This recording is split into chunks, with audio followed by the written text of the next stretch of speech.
boys and girls, welcome back to the English class. Today we are looking at Unit 2, Gulliver's Travels. I don't know about you, but I get very excited with classics. Gulliver's Travels, as given in this unit, is taken from an adaptation of the very famous Gulliver's Travels written by the very famous Jonathan Swift. He was Irish by nationality and was born in the year 1667. He was a clergyman or a priest and had a passion for writing. He tried out different genres or styles of writing. Let's look at Gulliver's Travels. This particular story falls in the category of fantasy. Here, a world that is unreal and totally out of the imagination of the writer is presented to us. The central character is Lemuel Gulliver, who is a surgeon. He gets bored with his profession and decides to take on adventurous voyages. And these adventurous trips land him at strange places with strange people. The whole story is narrated in the first person. He himself is narrating the story. The book describes all of Gulliver's travels and his experiences at these imaginary places. Now go ahead and read the story. I'm sure you would enjoy reading this. And along the way, I'm sure you will find a few tongue twisters. The strange places that Gulliver travels to also have strange names. Let's try and pronounce a few of them. The first one is simple, Lilliput.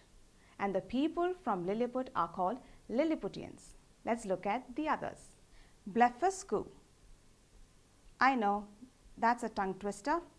That's the neighboring island with little people like Lilliputians called Blefuscudians. Then we come across Brobdingnags.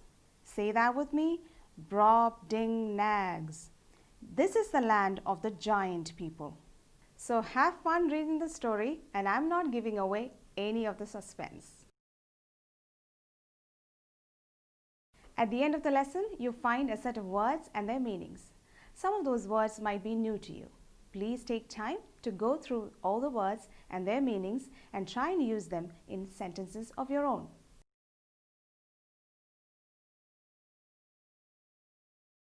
I've picked out one for you. Envoy, spelled as E-N-V-O-Y. It means a representative of a king or an authority like an ambassador. Let's use that in a sentence. An envoy was sent by the king with a message. Page number 20 onwards, we find some exercises. The first one is jumbled spellings. We will look at a few of them. Basically, you have to look at all the words given there and put the letters in the right order so that the spelling is correct. Let's look at the first one. This looks like Lilliput. Let's write the right spelling here. Let's look at the seventh one. M-E-T-A-S-J-Y. Looks like majesty. Let's put the right spelling there. M-A-J-E-S-T-Y. The 10th one looks like attack. What is the right spelling? A-T-T-A-C-K. Like this, you can rearrange the jumbled spellings and make them correct. Let's move on to page 21, where another exercise is given, again based on spellings. Let's look at it. Circle the words with the right spelling from each row of options given below. There are rows of options given. You have to pick out the right spelling. Let's look at one. Participate is given with different spellings. Pick out the right spelling. This is where you have to learn the spellings of these words so that you can pick out the right one. The first option is the answer. Let's look at the second one. Blanket. What is the spelling of blanket? B-L-A-N-K-E-T. That's right. The third option is the answer. The third question, accustomed. What do you think is the right spelling of accustomed? A-C-C-U-S-T-O-M-E-D. That's right. The fourth option is the answer.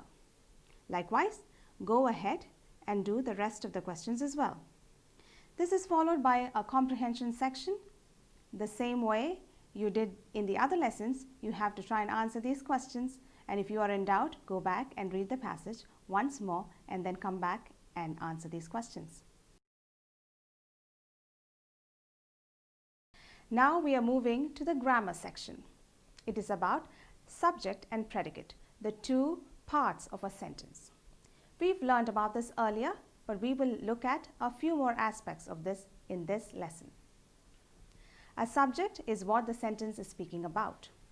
A predicate gives information about the subject. It tells us what the subject is doing or feeling or whatever information about the subject. Let's look at an example. Seema dived into the pool. Here, the sentence is talking about Seema. So, the subject is Seema. Predicate is dived into the pool. That's what Seema is doing. It gives information about the subject. Rohit has a good memory. Here, the subject is Rohit. Has a good memory is a predicate. It's not necessary that the subject comes first in a sentence. The order can be jumbled. Example, how majestic is the whale? The subject is the whale. The predicate is how majestic is. Likewise, there are sentences where the subject may not be mentioned. The subject may be left out. Example, please do the needful. There is no subject in this sentence. Or stand up. There is no subject in this sentence. It is not mentioned who has been asked to stand up.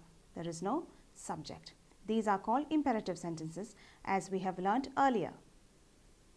Sentences beginning with there are often confusing. Always remember that there is not a subject. There is a man outside the door. Here, man is a subject, not there. There is also an exercise that's given to practice what we just learned. On page 25, you find a beautiful little poem called Donnybrook. It's written by James Stephens. He also happens to be Irish. Go ahead and read that poem. It is simple. It is about the beautiful night sky. There are words to be learned maybe for the first time. Go through those words, learn their spellings, and use them in sentences. We have an interesting grammar section that follows. This is about clauses.